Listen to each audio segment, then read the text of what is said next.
we're live. Yeah. What's good, people? It's your boy Icarus Gray. And it's your homeboy Wordplay TJ. And this is the No Rhyme or Reason podcast, where we talk about everything. Everything for no reason at all.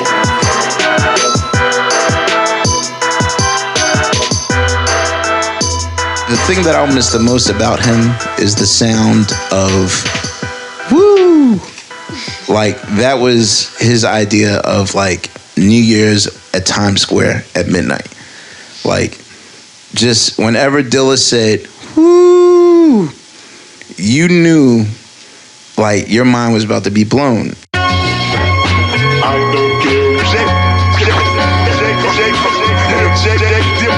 James the Weak Yancey is a Detroit producer whose use of sampling in the late 1990s and the early 2000s changed the landscape of production in a lot of ways that you may not have noticed. J Dilla lost his battle with lupus at 32 years old, and 20 years later, this is the anniversary of his passing. He was on his deathbed making the iconic album Donuts, which is full of instrumentals that are always going to be remembered. Some of the songs that he's known for include Common's Delight, Farside's Runnin', Erykah Badu's Didn't You Know. He was a founding member of the Soulquarians, which included The Roots, A Tribe Called Quest. Say the whole name! Just to name a few. Today we're going to break down some of his most famous works and demystify his production style and technique. Dilla famously would extract lyrical samples, melodic samples, and drum samples. Let's go ahead and take a listen.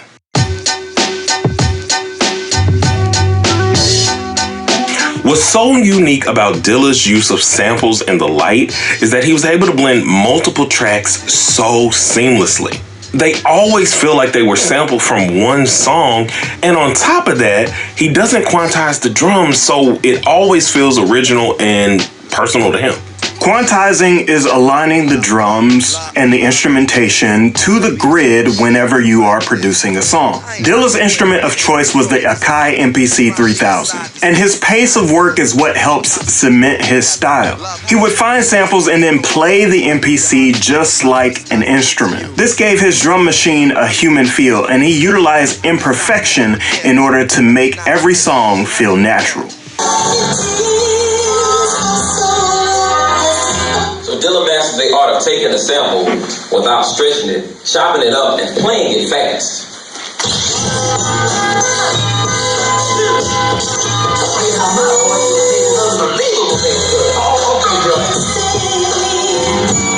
Because if you hear in the song, there's kicks and snares in the song.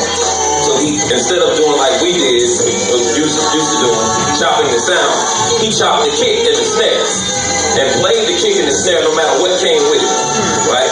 He was a true crate digger, and it shows in his selection of records. The use of lyrical sampling in the light feels as if the sample was a live recording. The most interesting fact about the creation of Badu's Didn't You Know is that Dilla taught Badu how to sample. The loop is perfect and never comes off as repetitive, which allows you to have a really good ear feel as you're listening. This loop is technically special because it allows Erykah to lull us into submission. The bass groove is so infectious in this 4-bar loop that it doesn't allow our ears to get tired. We just want to listen to it over and over and over again. It also shows that Dilla was not selfish in his desire to create. He allowed everyone around him to learn from him, to build, which further cements his legacy as one of the most inspirational producers ever.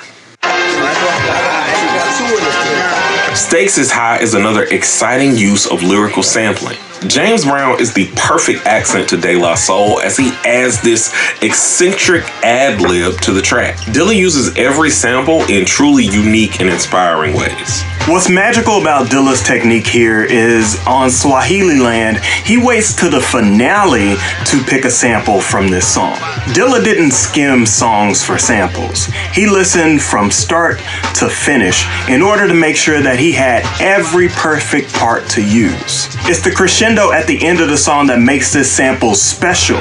It keeps the stakes high for the listener and keeps the energy throughout the track. So Far to Go is one of the most dynamic uses of an Isley Brothers instrumentation and an interpolation of Junie Morrison by D'Angelo. Like Didn't You Know, Didn't you know? me lucky charms. Like Didn't You Know, this is another opportunity for Dilla to leave room for the vocal performers. Both Common and D'Angelo shine on this track. Like we mentioned before, his production style is to get out of the way and let the artists do what the artists do. The epitome of J Dilla beats is undoubtedly Runnin' by the Far Side. The way he layers each and every sample to create one of the most recognizable beats in hip-hop is genius. And that's what makes Dilla a legend. The strings of Saudade Vim Corriendo, the maracas on Flying Easy, and once more, the lyrical interpolation of Run DMC makes this instrumental feel alive. Like we mentioned before, Dilla always listens to a sample from start to finish.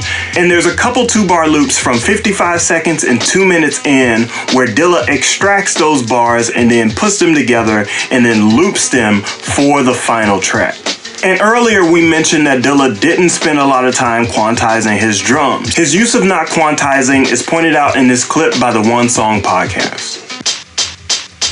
There's really no variation going on there. And the snare has a little bit of syncopation in it. Yep. And you can kind of hear a little bit of the kick in the background.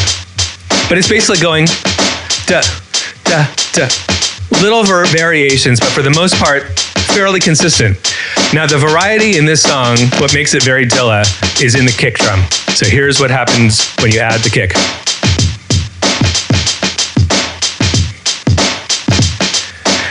And if you're listening for a pattern, a 2, 4, 8-bar loop, you won't find one because it's inconsistent. Yeah. It's You can 20 hear it. bars. You can hear the inconsistency. It's a which is 20-bar loop, which I love wouldn't it. even call a loop anymore. But nothing repeats for 20 bars. That's awesome. As you can see, Dilla's talent is breathtaking and unique.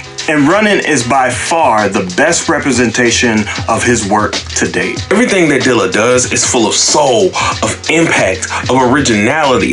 It's something that can never be rivaled or replicated ever. Producers today always look to J Dilla as a hero, and today, after this video, you can too.